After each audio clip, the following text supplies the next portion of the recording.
আগামী নির্বাচনের মধ্য দিয়ে নতুন বাংলাদেশের নতুন ইতিহাস রচিত হবে ইনশাআল্লাহ।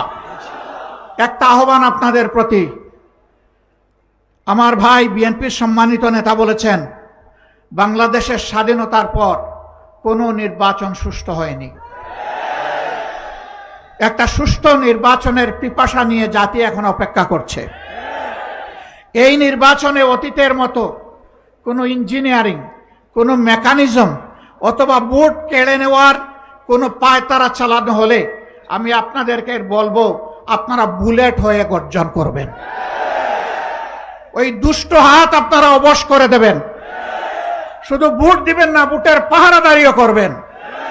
আপনার ভোটে আপনার প্রতিনিধি নির্বাচিত হবে, সেটি নিশ্চিত না হওয়া পর্যন্ত আপনারা বিশ্রাম নেবেন না। বলবেন যে দায়িত্ব আমাদের দিয়ে আপনারা কি অবসরে যাবেন? না না, আপনাদের সামনে থেকে একসাথে লড়াই করব ইনশাআল্লাহ। মানুষের অধিকার প্রতিষ্ঠার জন্য এ লড়াই থেকে কেউ আমাদেরকে থামিয়ে রাখতে পারবে না ইনশাআল্লাহ।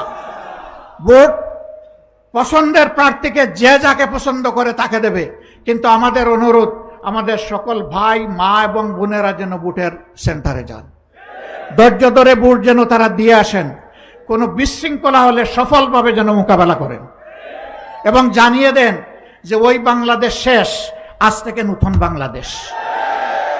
আল্লাহ তাআলা সেই বাংলাদেশ গড়ার তৌফিক আমাদেরকে দান করুন। আসসালামু আলাইকুম ওয়া রাহমাতুল্লাহ।